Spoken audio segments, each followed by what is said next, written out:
Hermano, muy buenas noches. Reciban un cordial saludo de su iglesia cristiana, el Pacto de Villahermosa. Vamos a leer primera de Pedro 4 y la vamos a leer del 15 al 19. Primera de Pedro 4, del 15 al 19. Así que ninguno de vosotros padezca como homicida, ladrón o malhechor, o por entremeterse en lo ajeno. Pero si alguno padece como cristiano, no se avergüence, sino glorifique a Dios por ello. Porque es tiempo de que el juicio comience por la casa de Dios. Y si primero comienza por nosotros, ¿cuál será el fin de aquellos que no obedecen al Evangelio de Dios? Y si el justo con dificultad se salva, ¿en dónde aparecerá el impío y el pecador? De modo que los que padecen según la voluntad de Dios encomiendan sus almas al fiel Creador y hagan el bien. Hermano, aprovechemos estos momentos para ponernos a cuentas con el Señor, pedirle perdón, pedirle que nos ayude, Señor, a vivir conforme a su palabra, a obedecer, a vivir santamente. Digámosle, Señor, nuestros pecados específicos, que Él es fiel y perdonador. También le damos gracias por permitirnos estar esta noche en la enseñanza y ser instruidos y ser enseñados. Padre Santo, te damos gracias, muchísimas gracias te damos por lo que haces en nuestras vidas, Señor, porque nos permites aún así, Señor, ser alimentados y ser dirigidos y ser exhortados por tu palabra, enseñados. Gracias, Padre, porque eres fiel y eres bueno. Te damos muchas gracias por las personas que vamos a escuchar esta enseñanza. También te damos gracias por los que no pudieron estar, Señor.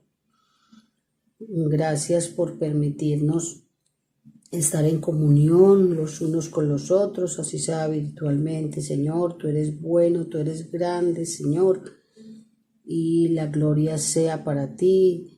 Te pedimos por el grupo de alabanza, te pedimos por la persona que va a dar la enseñanza hoy, Señor, que seas tú, Señor, guiándolos y dirigiéndolos en esta noche para que nos den lo que tú nos mandas a decir, Señor, y que de parte de nosotros lo recibamos con amor, con humildad, Señor, para que podamos ser hacedores de la palabra.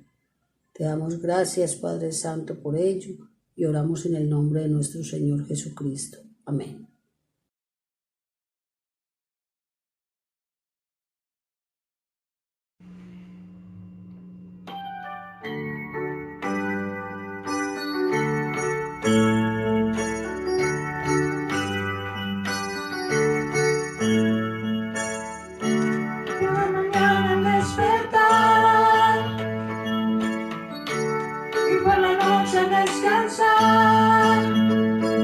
Agradezco tus bondades a mi vida, por todo lo que me permites disfrutar.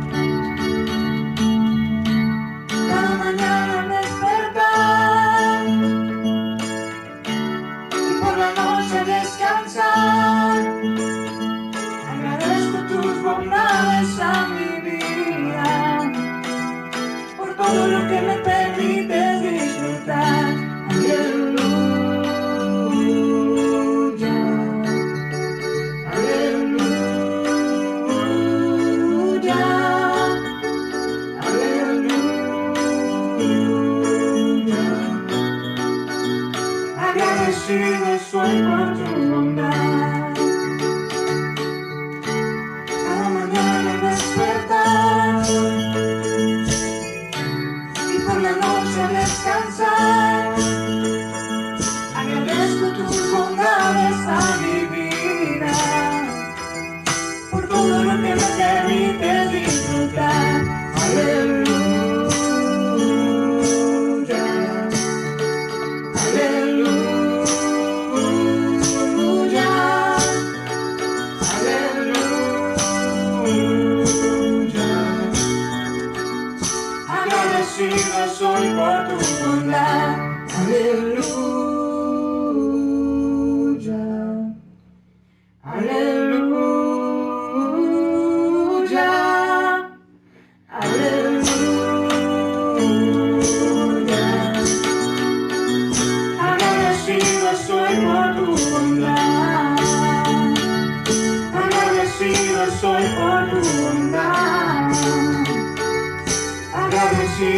voy por tu bondad.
Amo a Jehová, pues ha oído mi voz y mis súplicas, porque ha inclinado a mí su oído.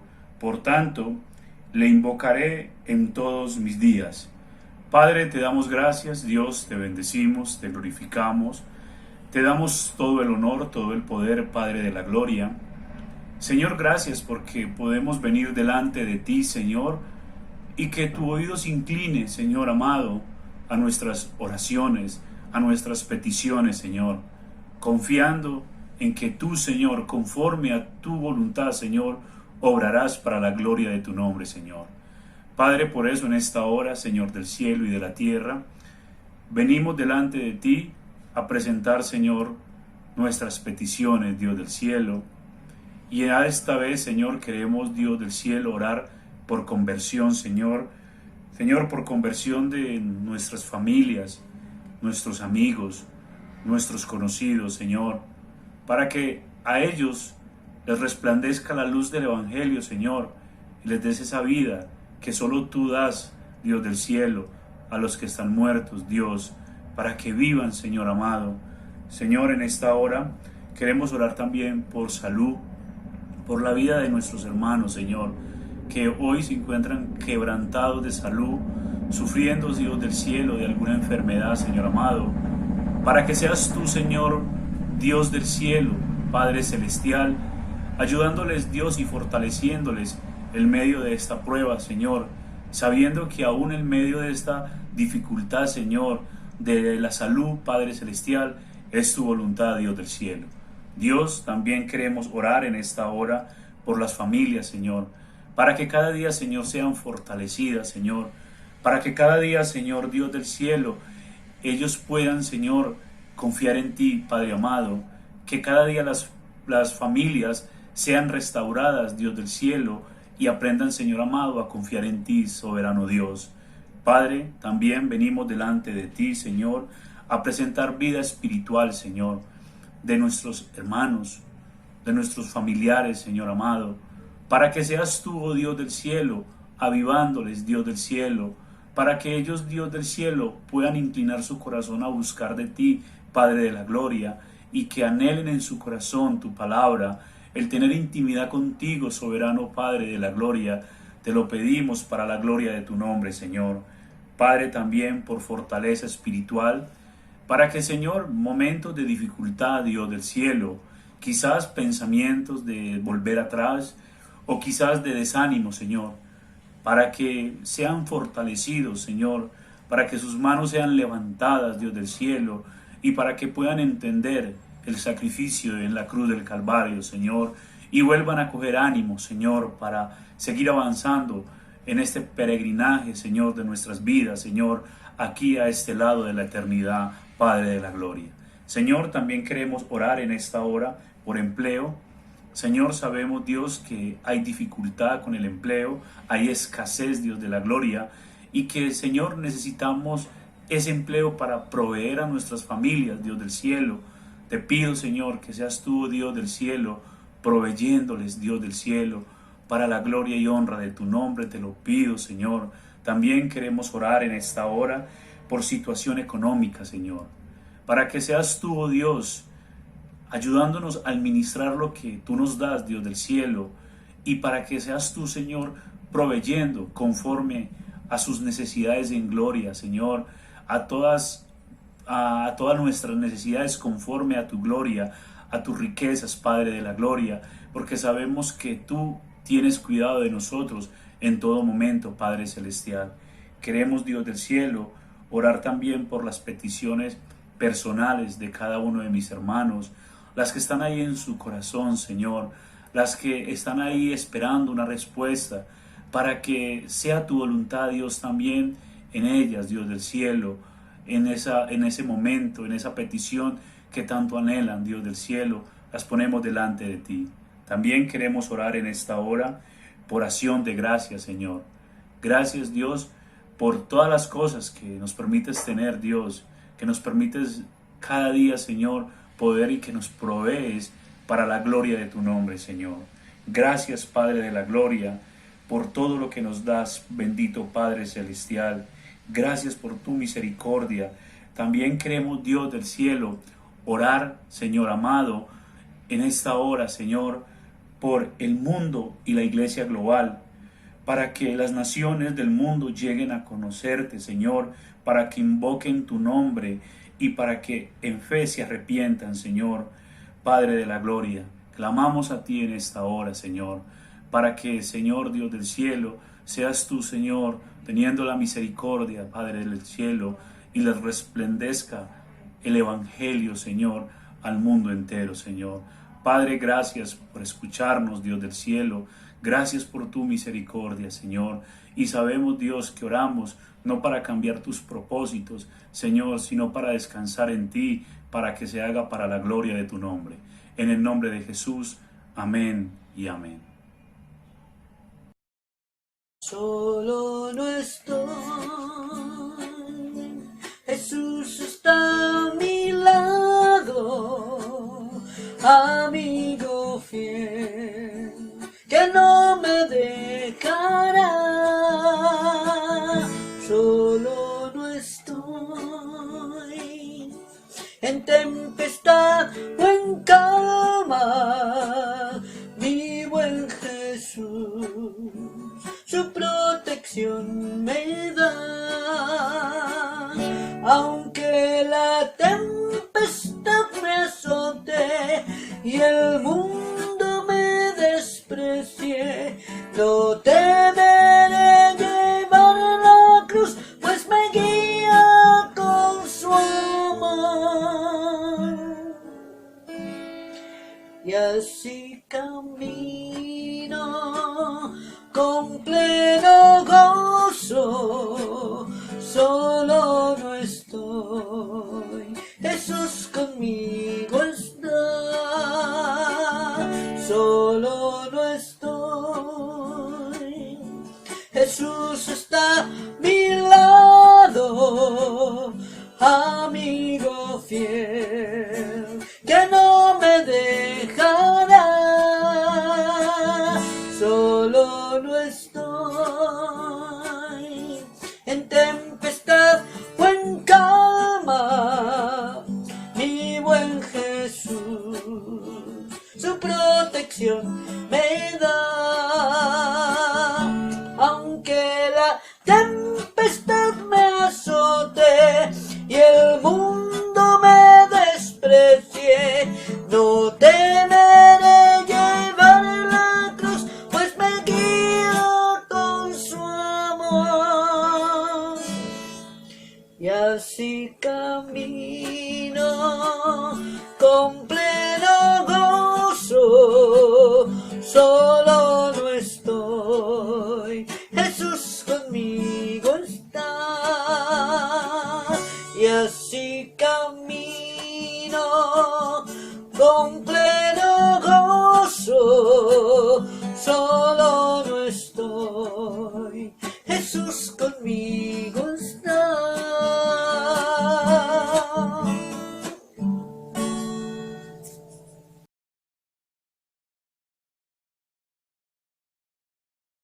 Hermanos, bendiciones. Ahora vamos a continuar con una parte que es muy importante en nuestra iglesia cristiana de Villahermosa, que son los anuncios.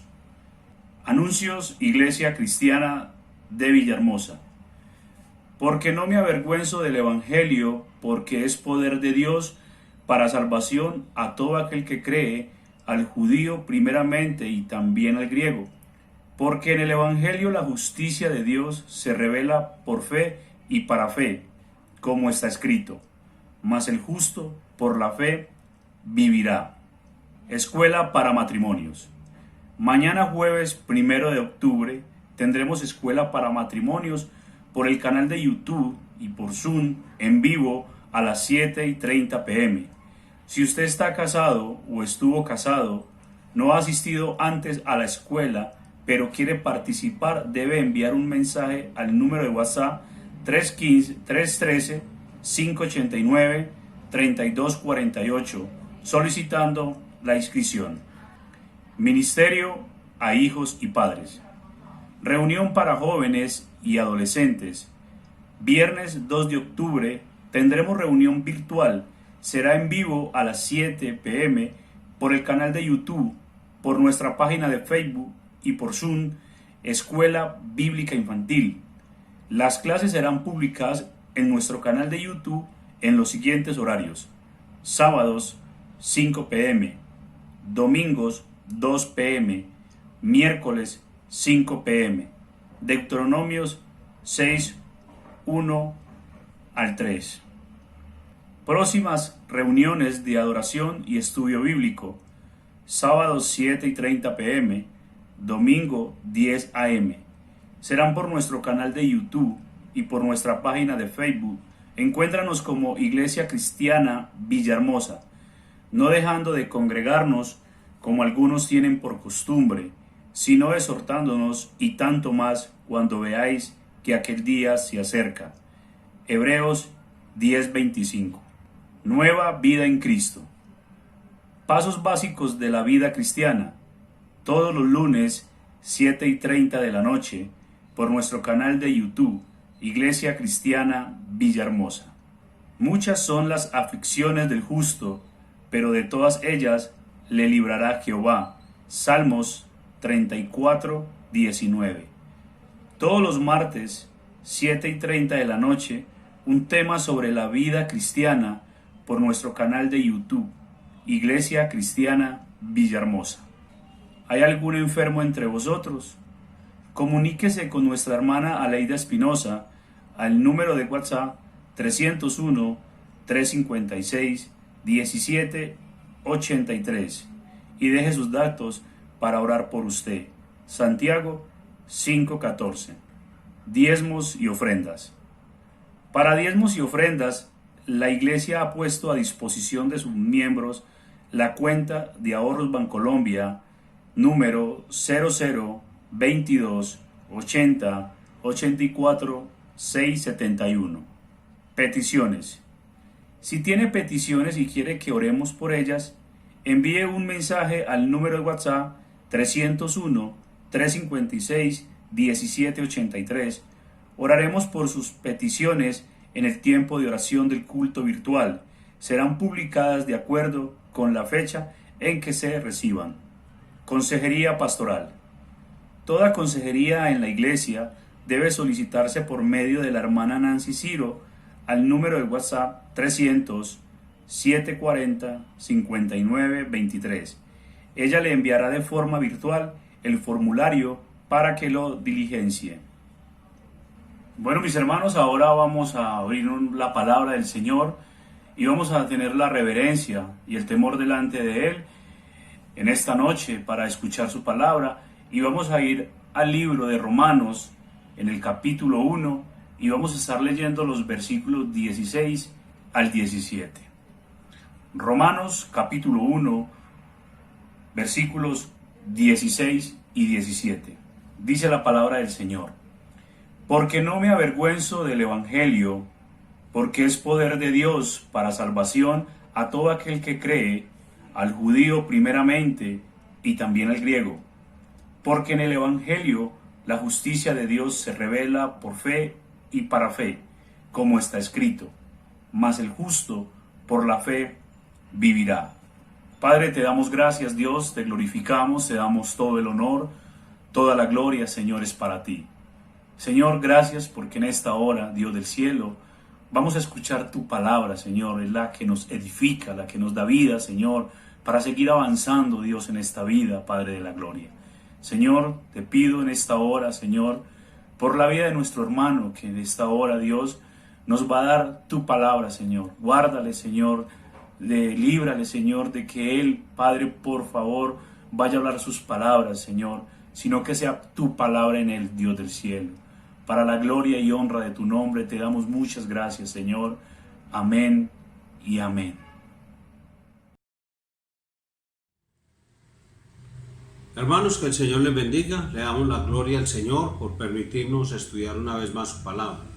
Y sobre todo porque en este último tema, esta última enseñanza que tenemos del mes de la Biblia, podemos hablar de algo que tiene un vínculo entre el mes de la Biblia y el mes de la Reforma. Vamos a hablar acerca del evangelismo reformado. ¿Cómo podemos mirar en el libro de los Hechos algunas observaciones sobre las conversiones que se mencionan allí.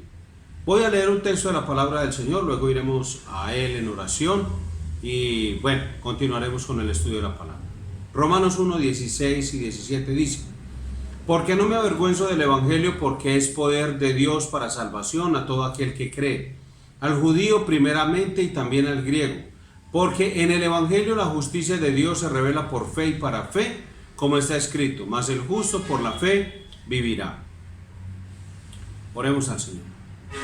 Amado Padre Celestial, en el nombre de Jesús queremos primero que todo darte gracias y pedirte que tu nombre sea santificado en medio de esta enseñanza. Que podamos, oh Dios, ser edificados y transformados por tu palabra.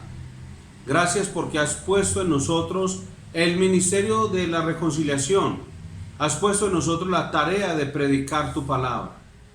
Pero sobre todo gracias porque no nos has puesto a nosotros la tarea de salvar a nadie, sino que solamente somos instrumentos, heraldos tuyos, llevamos tu mensaje y muchos, oh Dios, han creído ese mensaje, el mensaje del Evangelio. Muchos han sido hoy reconocidos como discípulos de Jesucristo, tu amado Hijo.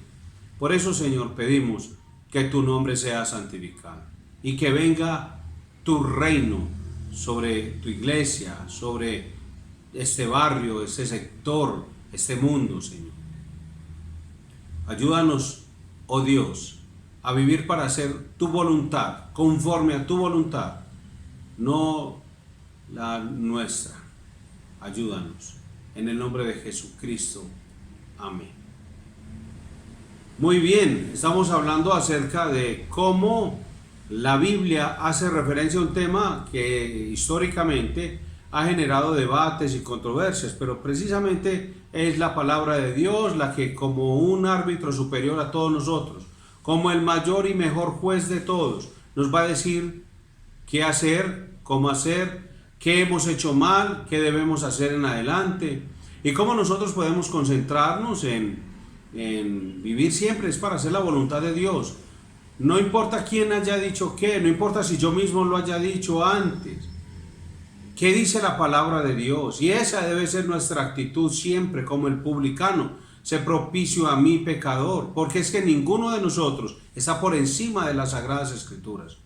Y en la medida que vamos creciendo en el conocimiento y la gracia del Señor Jesucristo, creo que podemos entonces tomar decisiones sabias y en ese orden de ideas empezar a ajustar nuestra vida a lo que es verdaderamente el mensaje de la palabra de Dios, no de acuerdo a lo que nos gusta o nos conviene meramente. Hablemos primero acerca de la práctica evangelística común, la práctica popular evangelística de las iglesias, las que la mayoría de nosotros hemos conocido desde niños. Eso se pone un énfasis muy especial en la frase aceptar a Cristo como Salvador y Señor, y en algunos casos utilizando mal y fuera de contexto Apocalipsis 3:20. Hermano, pídale a Dios el Espíritu Santo que le ayude a entender esa palabra que es de Él, pero sobre todo, hermano, que usted se pueda despojar de todas las ideas preconcebidas. La mayoría de nosotros, cuando ya llevamos cierto tiempo en el Evangelio, venimos a las enseñanzas, a los mensajes, a los sermones con unas ideas propias, y lo que hacemos es contrastar lo que nos están diciendo con lo que ya nos enseñaron. Lo que hacían los bereanos en Hechos 17 no era hacer eso, no era contrastar lo que ellos ya sabían, porque siempre se ha hecho así, porque me lo enseñaron así o porque el pastor lo dijo, sino que ellos iban a las Escrituras, y eso es lo que vamos a hacer en esta noche. Vamos a ir a las Escrituras. Así que mucho de lo que yo voy a enseñar en esta noche probablemente en algunas personas genere una reacción tal vez negativa, pero espero que Dios, el Espíritu Santo, le ayude, hermano, para que en verdad entendamos que no estamos para obedecer a los hombres ni para agradar a los hombres, estamos para agradar a Dios, nuestro Señor. Somos sus siervos, somos sus esclavos, somos sus hijos, le pertenecemos. Así que pues es nuestro Padre, nuestro Señor, a Él sea la gloria. Entonces, en la práctica del evangelismo actual y moderno, esta frase de Aceptar a Jesús como tu Salvador y Señor quiere decir que la persona hace una oración, la oración de fe o la oración del pecador, en la que arrepentido pide perdón por sus pecados e invita a Jesús a entrar en su corazón. Esto de hecho se considera como la conversión, ese evento. Se enfatiza entonces la fecha en la que se hizo esta oración como el día en que se experimentó el nuevo nacimiento. Se enseña a las personas que fueron salvas a partir de esa fecha y que si realizó esta oración, entonces a partir de ese momento ya fue salvo. Siguiendo ese tipo de mentalidad se usan métodos de persuasión y a veces de manipulación con el fin de que la persona realice este procedimiento. Es decir, lo que se busca es que la persona haga algo que tradicionalmente, no bíblicamente, tradicionalmente se ha aceptado en el círculo cristiano como el momento de la conversión. Entonces, una vez que se logra sacar de la persona esa oración, podemos decir que el que está ejerciendo de evangelista en ese momento descansa en paz porque piensa que ha cumplido la gran comisión. Hay algo erróneo ahí, pero lo vamos a explicar más adelante. Porque si la persona decide no aceptar a Cristo, siguiendo ese medio, entonces inmediatamente se considera como un caso perdido. O sea, se dice, no, ya no hay nada que hacer, ya el evangelista lo trajimos al culto de evangelismo y le enseñamos lo que teníamos que enseñarle como evangelismo, y el evangelista dijo que hicieran la oración del pecador, no la hizo, ya no hay nada que hacer. Como se puede observar entonces, el sustento teológico detrás de esta práctica popular es el concepto arminiano de la conversión y el nuevo nacimiento. ¿Qué es el arminianismo? Es una doctrina teológica cristiana fundada por Jacobo Arminio en Holanda a comienzos del siglo XVII a partir de la impugnación del dogma calvinista de la doble predestinación. Sustenta la salvación en la cooperación del hombre con la gracia divina a través de la fe. Estoy leyendo la definición de arminianismo en Wikipedia. Según esa postura teológica, la caída, óigame bien, la caída no afectó la voluntad humana. Vean, aquí voy a hacer un paréntesis. Présteme mucha atención y yo le animo, hermano, y le suplico en el nombre del Señor Jesús. Haga el esfuerzo de oír toda la enseñanza, de sentarse a escuchar toda la enseñanza y preste mucha y total atención. Voy a usar una palabra del pastor Fabio, que él dice, no coja la enseñanza por la cola. Hay personas que se retiran, se distraen, se ponen a hacer otras cosas en medio de la predicación y luego, entonces, cogen lo último que escucharon y lo que acá hay un vacío, porque se fue a voltear unas tajadas o a hacer alguna cosa, o se distrajo simplemente charlando en medio de la predicación y empatan con lo último que acaba de decir el predicador y juntan eso. Entonces terminan diciendo cosas que, ¿cómo así? El pastor dijo eso, pero es que él ha dicho tal cosa. Y nadie ha dicho semejante barbaridad. Pero como cogen la enseñanza por la cola, porque se distraen, hermano, no lo digo porque si usted sea de segunda categoría o sea el más pecador del mundo. No, eso a mí también me pasa. Y entonces, ¿qué hago yo para mantenerme concentrado y alineado con la enseñanza? Aparte de orar antes de la predicación, lo que hago es tomar nota. Si veo que me estoy distrayendo mucho, tomo nota. Porque es que eso me ayuda a mí a seguir la línea de la enseñanza. Obvio, principal y primordialmente, tener la Biblia a mi lado para saber en qué texto vamos. Entonces, por eso, hermano, le pido, por favor, no se distraiga. Ahora, cierro paréntesis. Entonces, según esta postura teológica, la caída, ¿cuál postura teológica? La de Jacobo Arminio. La caída no afectó la voluntad humana, de tal modo que la persona intrínsecamente tiene la capacidad espiritual para responder con arrepentimiento y fe a la proclamación del Evangelio, y en consecuencia puede experimentar el nuevo nacimiento. Recuerde, estoy hablando de la postura arminiana sobre ese tema, donde él dice que el ser humano puede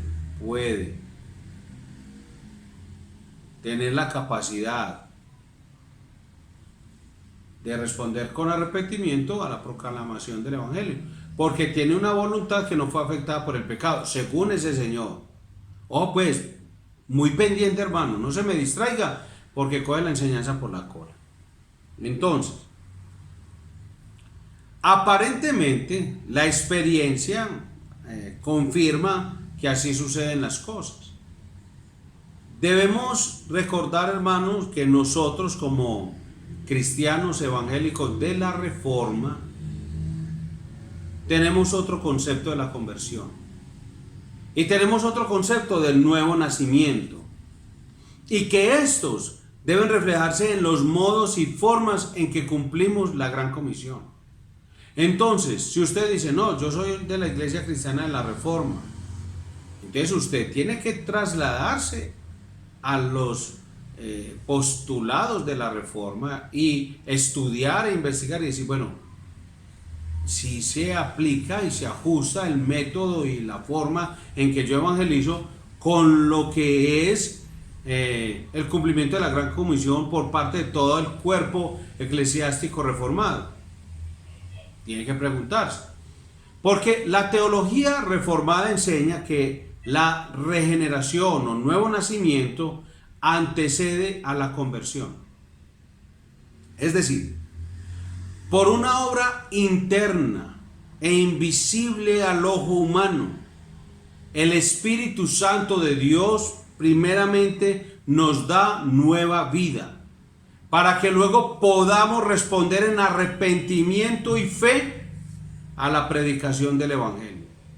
Eso tiene que ocurrir antes, porque recuerde, la palabra de Dios es la que afirma que el hombre no está en capacidad espiritual de responder con arrepentimiento y fe a la palabra de Dios, a la proclamación del Evangelio. ¿Por qué no? Le voy a dar un anticipo, porque está muerto en delitos y pecados. Ezequiel 36, 26 y 27 dice, os daré corazón nuevo y pondré espíritu nuevo dentro de vosotros.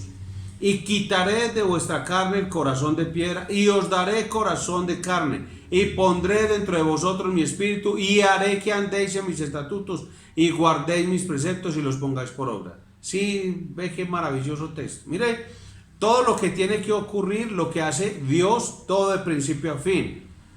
Yo creo que usted ya se dio cuenta que dice, daré, pondré, quitaré, daré, pondré, haré. Todo es una obra de Dios en la vida del hombre, porque el hombre está incapacitado espiritualmente para responder con arrepentimiento y fe a la proclamación del Evangelio. Entonces, si ve por qué dije desde el comienzo de la enseñanza que era muy probable que algunas personas respondieran de forma negativa ante este tema, pero es precisamente por eso. Ahora, Efesios 2.1 dice, y Él os dio vida a vosotros cuando estabais muertos en vuestros delitos y pecados. Segundo de Corintios 4.3 al 6 dice, pero si nuestro evangelio está aún encubierto, entre los que se pierden está encubierto, en los cuales el Dios de este siglo cegó el entendimiento de los incrédulos para que no les resplandezca la luz del evangelio de la gloria de Cristo, el cual es la imagen de Dios, porque no nos predicamos a nosotros mismos, sino a Jesucristo como Señor, y a nosotros como vuestros siervos por amor de Jesús, porque Dios, que mandó que de las tinieblas resplandeciese la luz, es el que resplandeció en nuestros corazones para iluminación del conocimiento de la gloria de Dios en la faz de Jesucristo. Es lo que dice el Señor. Corazón de piedra, muertos en delitos y pecados y ciegos espiritualmente. Esa es la condición del pecador y era la condición nuestra antes de conocer a Jesús. ¿Cómo podemos decir que alguien que está muerto y cuyo corazón es de piedra y espiritualmente ciego pueda responder con fe y arrepentimiento a la proclamación del Evangelio? No, necesita una intervención sobrenatural de Dios el Espíritu Santo que le dé vida para que pueda recibir el Evangelio conforme a lo que Dios ha dicho en su palabra. Ahora, sin este antecedente, el hombre sin Cristo está imposibilitado de convertirse al Evangelio.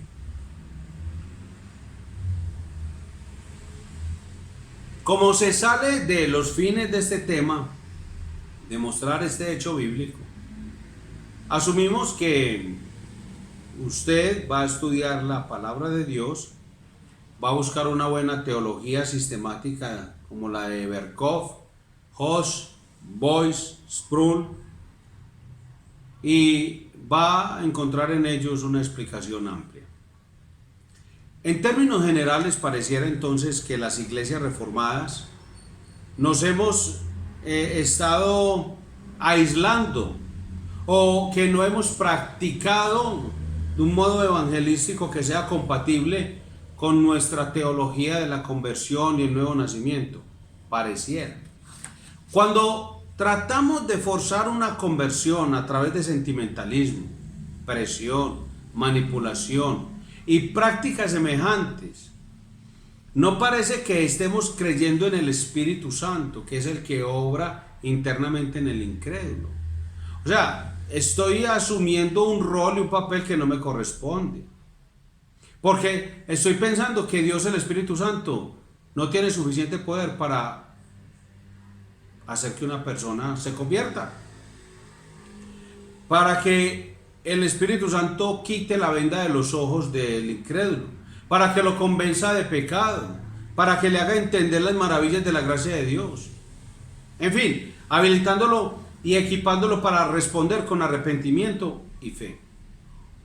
Entonces, estamos diciendo, bueno, entonces según este grupo dice, pero es que ustedes no están predicando como el evangelismo tradicional. Yo digo, no, yo voy a ir a la Biblia a predicar evangelismo histórico del cristianismo histórico, porque yo creo que el Espíritu Santo tiene la capacidad de convencer a las personas de justicia, de juicio y de pecado,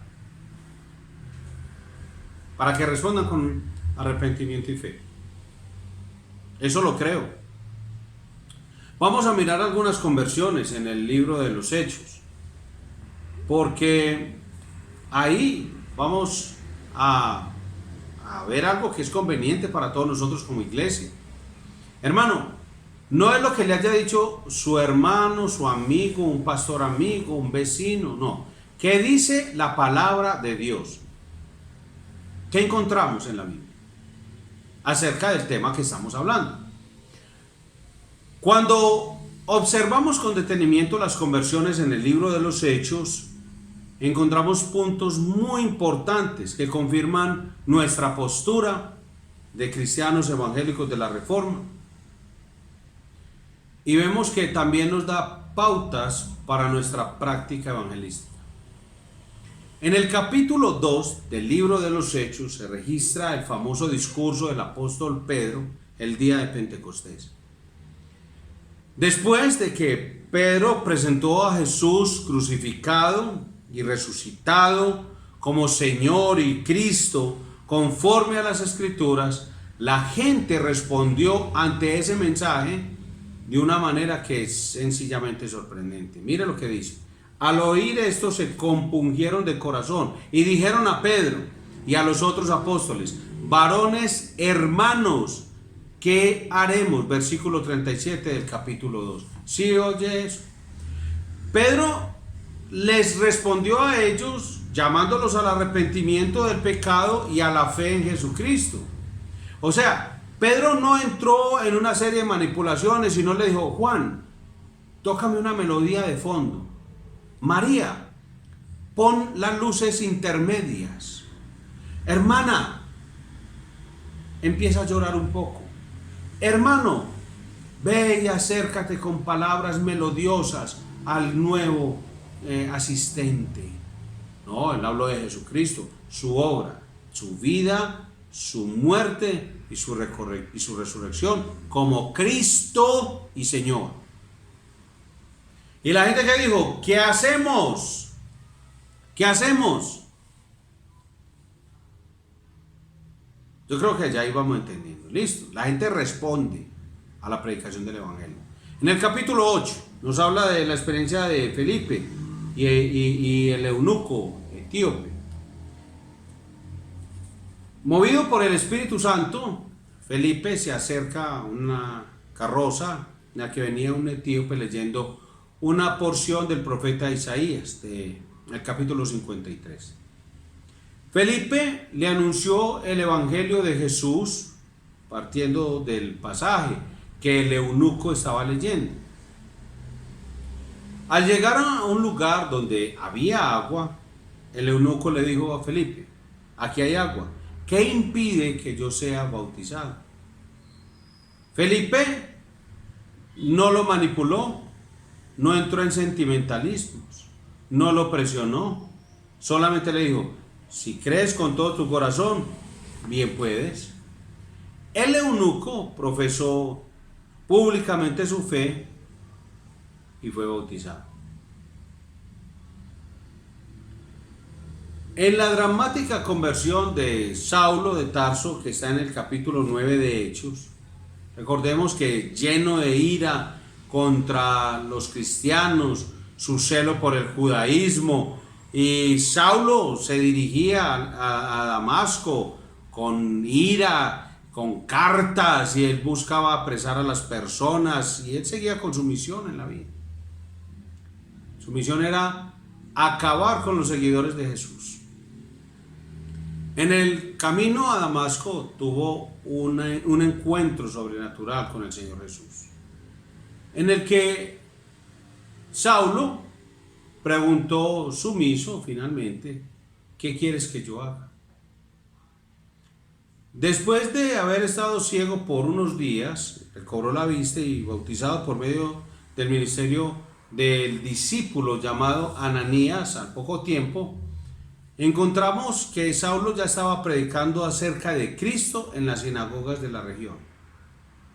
Después llegó a ser conocido como el apóstol Pablo, el incansable apóstol Pablo, el apóstol de los gentiles.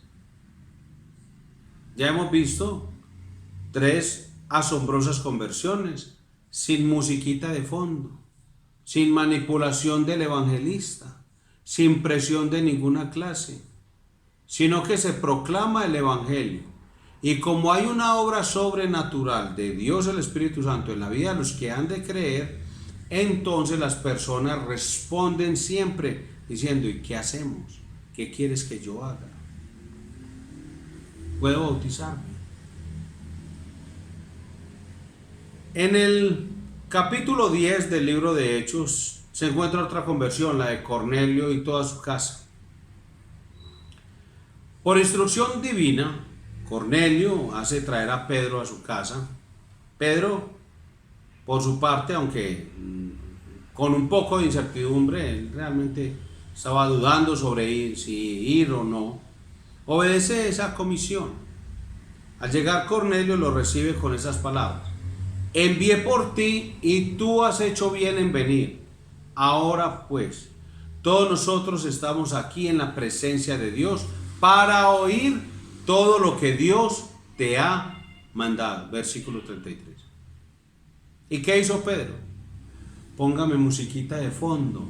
Ahora si te arrepientes, cierra tus ojos. No empezó así. Empezó a hablarles de la muerte, la resurrección del Señor Jesucristo, la necesidad de creer en Él para el perdón de pecados. Y aún estaba Pedro hablando cuando el Espíritu Santo vino sobre todos los que oían el discurso. Y como en el Pentecostés, lo mismo ocurrió.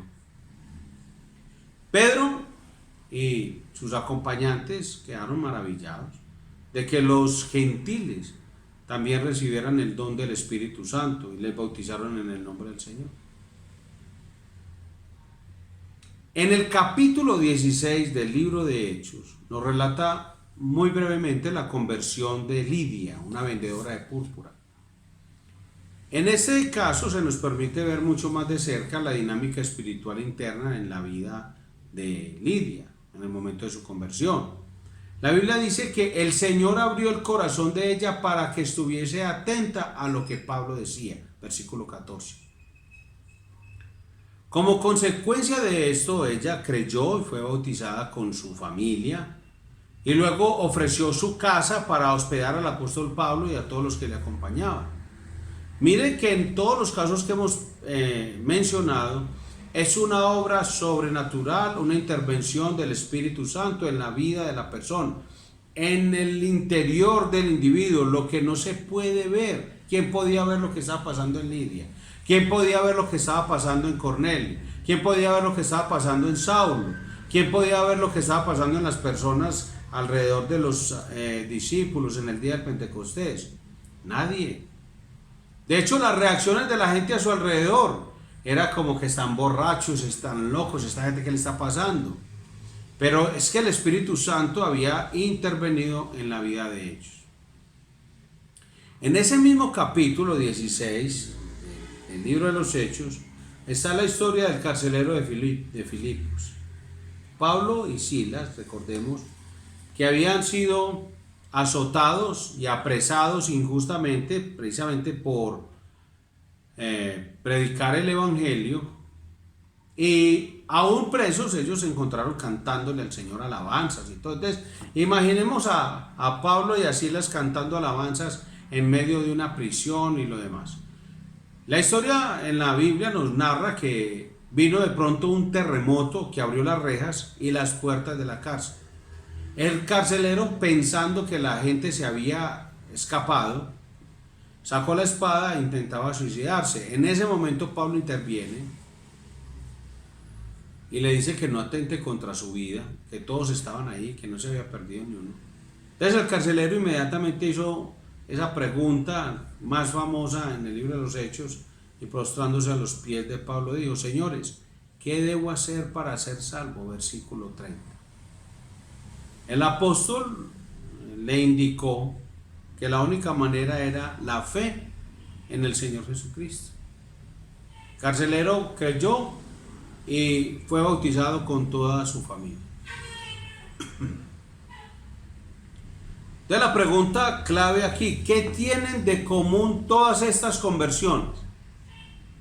Primero, en los casos del etíope, de Cornelio y Lidia, claramente se ve la obra del Espíritu Santo, una obra previa en estas personas, el etíope, Cornelio y Lidia.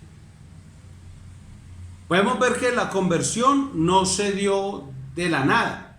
No es como que Lidia estaba ahí y dijo: ay, sí, yo me convierto. No, hubo una obra previa del Espíritu Santo, un contexto antecedente en que el Espíritu Santo estaba obrando para que ellos pudieran responder al Evangelio. Eso es lo primero. Lo segundo, en el centro del mensaje era o estaba presentar al Señor Jesucristo, su muerte, su resurrección, su ascensión.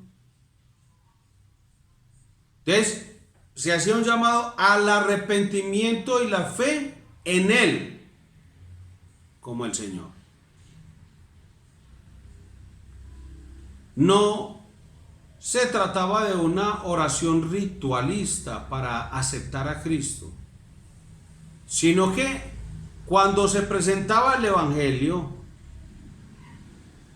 la muerte y resurrección y ascensión del Señor Jesucristo, a la gente se le llamaba para que se arrepintiera, es decir, para que hicieran un cambio radical de dirección en sus vidas. A eso era lo que se hacía el llamado. No se hacía un llamado para que la gente repitiera una oración y entonces ya con base en eso dirían: ay, ya se convirtió. No, ¿para qué se hacía el llamado? Para arrepentimiento y fe, para que las personas se convirtieran en discípulos de Jesucristo. O sea, no era buscar convertidos y sumar números, no, era buscar hacer discípulos de Jesucristo. Y tercero, en todos los casos vemos claramente una respuesta positiva, sin presiones ni manipulaciones. O sea, a la persona no se le dijo nada que pudiera considerarse como una intervención humana para favorecer la conversión de esa persona. No se hizo nada. El Evangelio es presentado con claridad, fidelidad, y las personas responden de una forma totalmente voluntaria. Ni siquiera el evangelista de momento, fuera Felipe, Pablo o Pedro, no tenían que insistir para que creyeran en Jesucristo, sino que eran las mismas personas quienes respondían. Tomaban la iniciativa con el sentido de urgencia de alguien que se le habían abierto sus ojos, de alguien que había tenido un verdadero nuevo nacimiento, de alguien que había tenido vida de un momento a otro por una intervención sobrenatural. Entonces, cuando se daban cuenta de la situación que tenían, ahí mismo pedían: ¿qué debo hacer? ¿Qué hago entonces? ¿Qué sigue?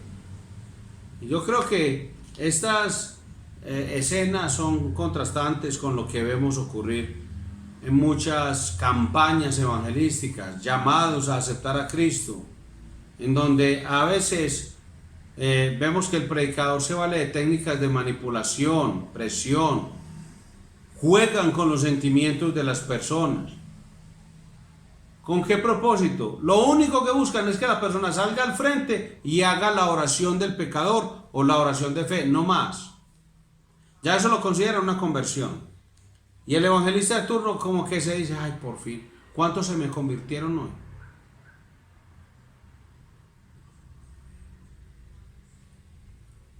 Hay unas pautas de acuerdo a la Biblia para el evangelismo bíblico, reformado. Si hemos visto ya estas observaciones del libro de los Hechos, coinciden con el concepto reformado de la conversión y del nuevo nacimiento. La obra del Espíritu Santo se nota de forma contundente y las personas, en ellos se ve una conversión real. Por eso nuestra práctica evangelística debe estar dirigida y cimentada en estas verdades bíblicas. Vamos a esbozar entonces algunas sugerencias prácticas para llegar a un evangelismo reformado. Lo primero es que el mensaje de nuestro evangelismo debe estar centrado en Cristo. La centralidad de su muerte, resurrección y ascensión son esenciales para un evangelismo reformado. Miremos lo que dice la palabra de Dios en 1 Corintios 15, del 1 al 4. Además os declaro, hermanos, el evangelio que os he predicado, el cual también recibisteis, en el cual también perseveráis, por el cual asimismo si retenéis la palabra que os he predicado, sois salvos. Si no creísteis en vano, porque primeramente os he enseñado lo que asimismo recibí, que Cristo murió por nuestros pecados, conforme a las Escrituras, y que fue sepultado y que resucitó al tercer día, conforme a las Escrituras. Hermanos, es triste escuchar mensajes supuestamente evangelísticos sin Cristo en el centro. Ni siquiera mencionan el sacrificio de Cristo en la cruz. No van a hablar de arrepentimiento. Si no hablan de Cristo, van a hablar de arrepentimiento. Que van a hablar de los pecados, de la fe. No, hermano. Les da tristeza. Porque dicen que es un mensaje evangelístico, pero no. Más bien, lo que hacen son mensajes muy generales. Donde, ¿qué mencionan? Necesidades humanas, el sufrimiento, el vacío, la esclavitud del alma, todas esas cosas. Y luego dicen que Jesús es la respuesta para toda esa miseria humana. Entonces, pasan por alto y sin mención la obra de Jesucristo, su obra redentora, la necesidad de responder con arrepentimiento y fe. Pero dicen, no, pero es un mensaje evangelístico, estamos evangelizando. No, hermano.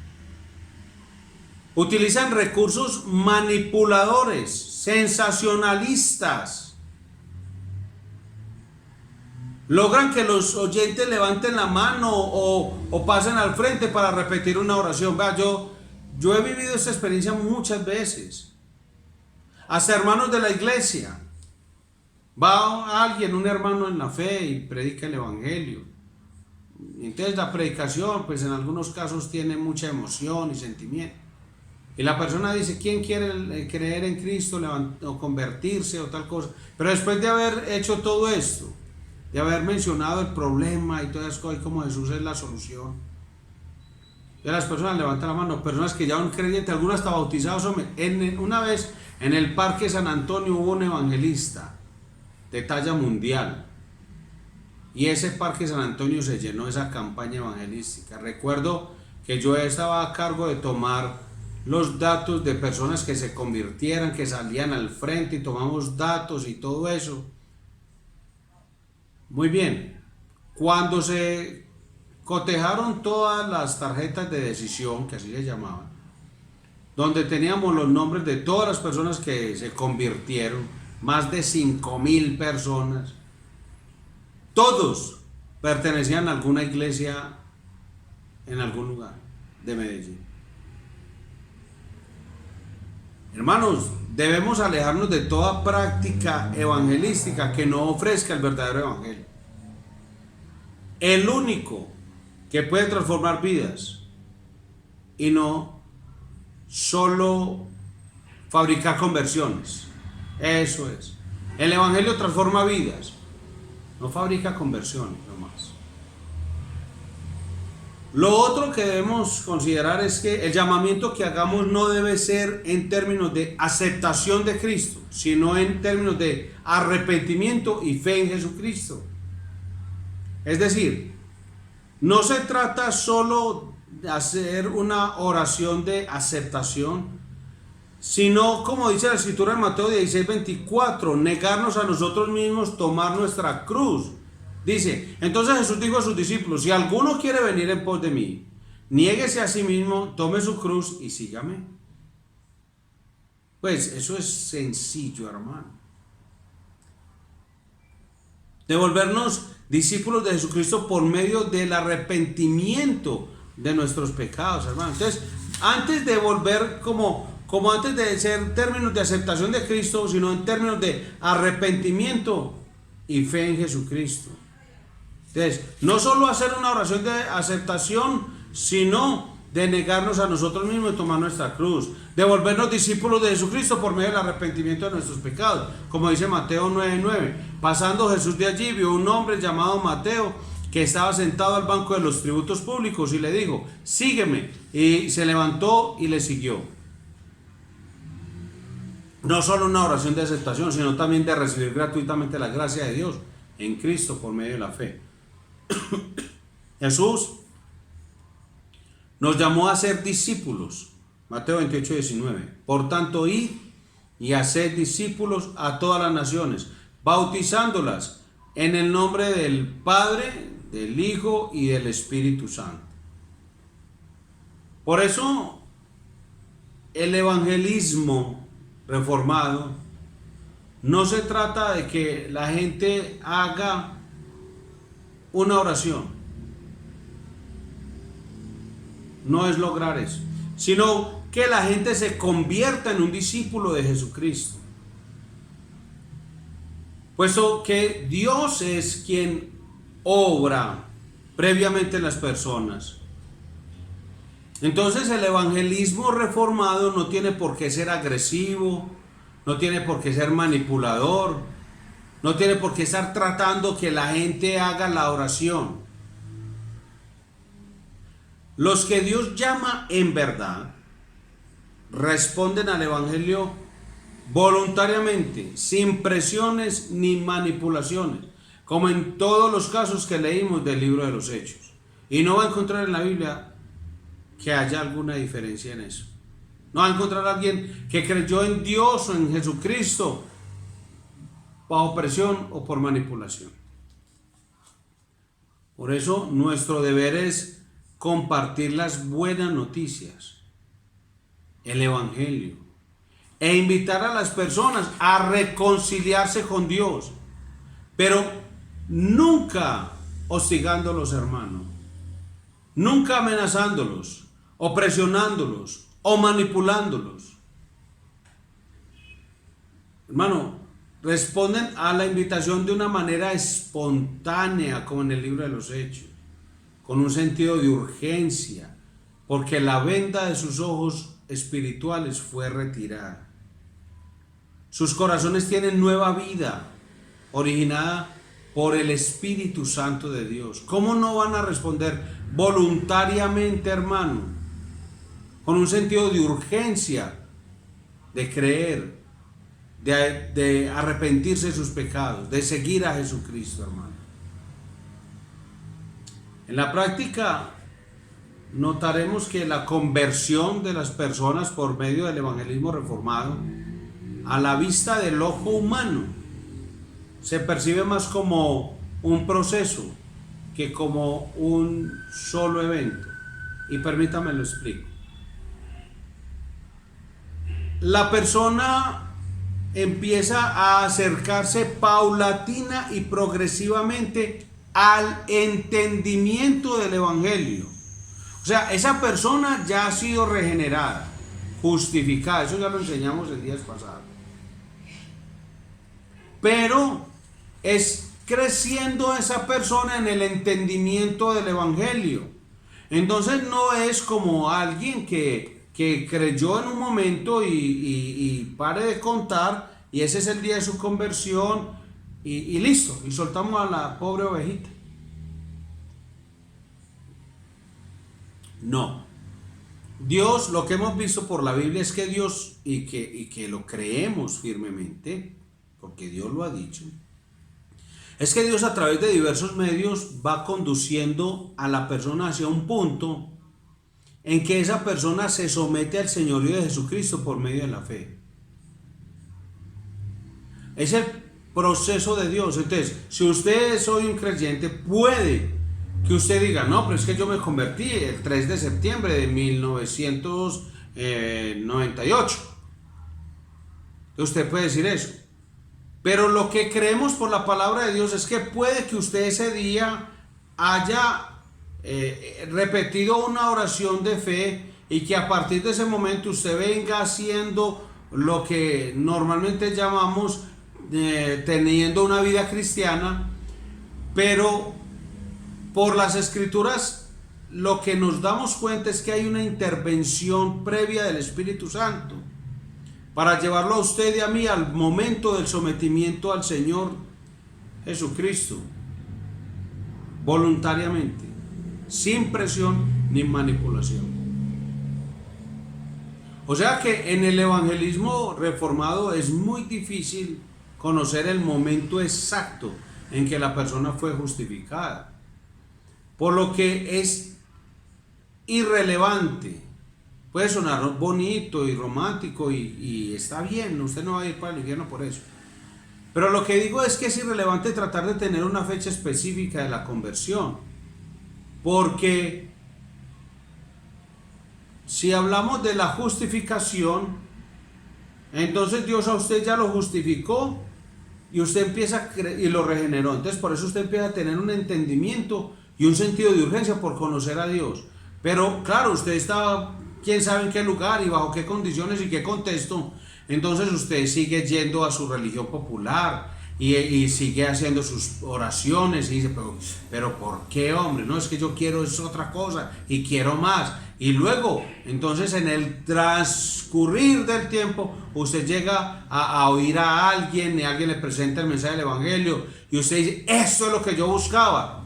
Pero ya Dios había hecho una obra en usted, porque es que es imposible que usted quiera buscar a Dios si Él no lo ha hallado a usted primero.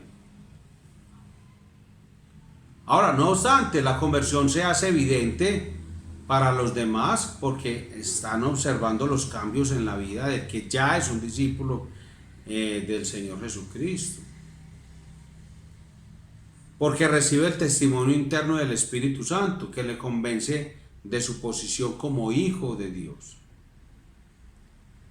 En el evangelismo reformado, lo que comúnmente se llama como evangelismo y discipulado por aparte, son partes inseparables de una misma cosa.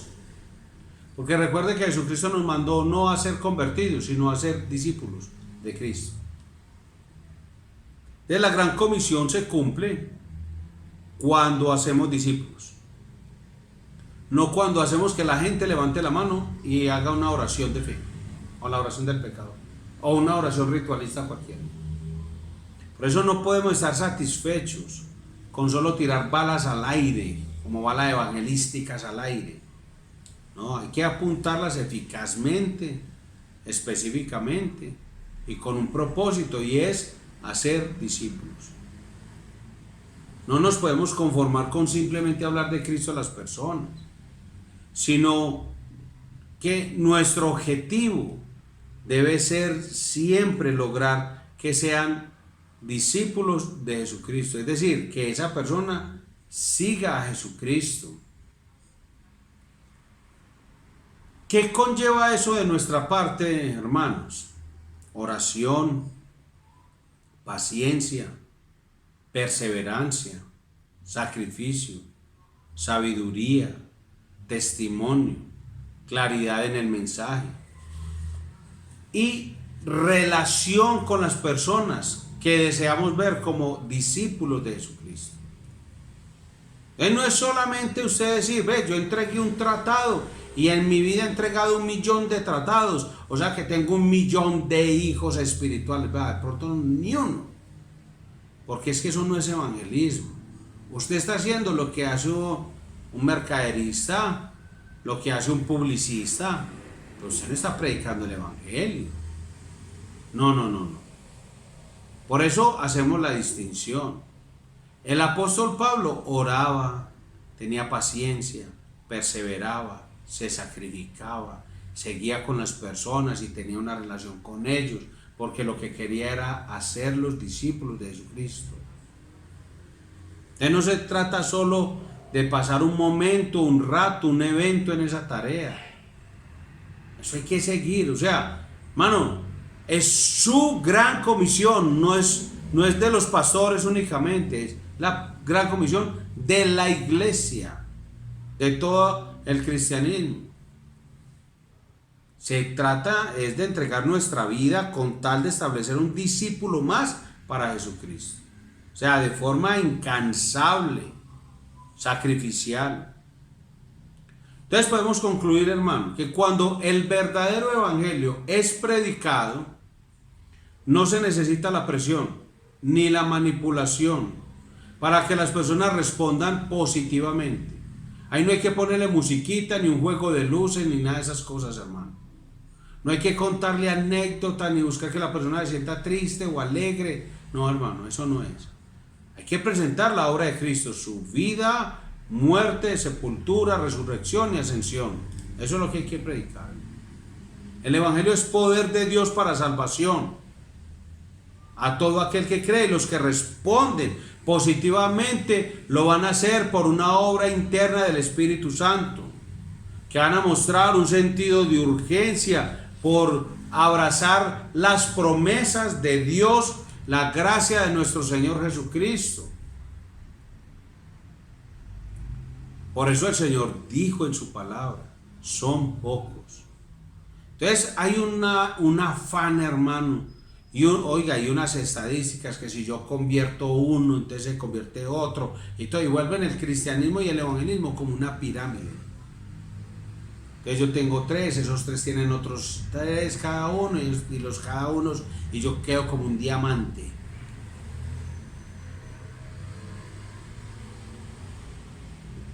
No, hermano, así no es. Hay redes de multiplicación de iglesias. Oiga, eso es una cosa impresionante. Dejemos las estrategias humanas para alcanzar conversos y practiquemos el evangelismo bíblico para establecer nuevos discípulos del Señor Jesucristo. Eso es lo más importante. Voy a terminar leyendo lo que en estos días leí también en otra enseñanza acerca de Martin Lloyd Jones, quien no hizo un solo llamado al altar a lo largo de su ministerio. Y una tarde, después de predicar el evangelio, se puso a la puerta de la iglesia y empezó a despedir a los hermanos. Y de repente se topó con una persona, un incrédulo, que parecía estar bajo una fuerte influencia del Espíritu Santo, de una fuerte convicción de su pecado. Parecía. Entonces, el predicador, Martin Lloyd Jones, lo dejó pasar. Se despidió de él y lo dejó pasar. Después en la calle ese señor se encontró con Martin Lloyd Jones y le dijo: oiga, don Martin Lloyd Jones, si usted me hubiera dicho el domingo que me convirtiera al Señor, yo me hubiera convertido. Entonces el predicador le preguntó: ¿y usted sigue bajo esa misma convicción con la que salió el domingo? Entonces el hombre le dijo: no, por eso le digo que si hubiera sido el domingo, hoy ya no. Él le dijo: entonces me alegro que no le dije nada el domingo, porque si usted de verdad hubiera estado bajo la influencia, la obra del Espíritu Santo, Él seguiría orando en usted hoy. Entonces mire, hermano, que es que no se trata de presionar, manipular ni nada por el estilo. Es la obra de Dios y esa obra es perfecta, completa. Y el que cree a lo que oye por el Espíritu Santo, así sigue y así se queda. Oremos al Señor. Padre Celestial, en el nombre de Jesús, muchas gracias por tu bendita palabra. Gracias por traer claridad a tu iglesia. Porque en estos tiempos donde vemos tantas cosas tan difíciles, se entra en un afán de tener conversos, que a lo último no importa si la persona es un discípulo de Jesucristo. Lo importante es tener nombres, números, cifras y estadísticas. Perdónanos, Señor, por poner nuestras estrategias humanas cuando la obra es única y exclusivamente tuya. Te damos todo el honor y toda la gloria por cada una de las personas que hoy es un discípulo de Jesucristo. Pero también te seguimos rogando para que sigas trayendo discípulos a tu iglesia. Y para que tu iglesia, movida por el poder de tu palabra, de tu Espíritu Santo, Señor, predique el Evangelio de tal manera que busque es hacer discípulos con paciencia, perseverancia, entrega, sacrificio, relacionándose con las personas, con aquellos que anhela volverlos un discípulo. Un discípulo no nuestro, tuyo, Señor. Oramos en acción de gracias, en el nombre de Jesús. Amén y amén. Hermanos, que el Señor les bendiga. Con esto terminamos la serie de enseñanzas sobre la Biblia y en el mes de la Biblia. Y anhelamos, con la ayuda de Dios, empezar otra serie de estudios el próximo miércoles sobre temas vinculados a los postulados de la Reforma. Que Dios les continúe bendiciendo. Feliz noche. Un hombre demasiado joven para creer en Dios, demasiado entretenido para pensar en Dios, demasiado divertido para escuchar a Dios, demasiado afanado para dedicarse a Dios, demasiado ocupado para atender a Dios, demasiado preocupado para esperar en Dios, demasiado cansado para orar a Dios, demasiado viejo para convertirse a Dios, demasiado enfermo para buscar a Dios, demasiado tarde para confiar en Dios, ¿Será esta tu historia? Yo te recomiendo que no esperes, pues Él te dice que si tú me buscas, me hallarás, mas si me dejares, te desecharé para siempre. Primer libro de Crónicas, capítulo 28, versículo 9. Buscad a Jehová mientras pueda ser hallado. Llamadle en tanto está cercano. Deje el impío su camino y el hombre inicuo sus pensamientos, y vuélvase a Jehová, el cual tendrá de él misericordia, y al Dios nuestro, el cual será amplio en perdonar. Isaías 55, versículos 6 y 7.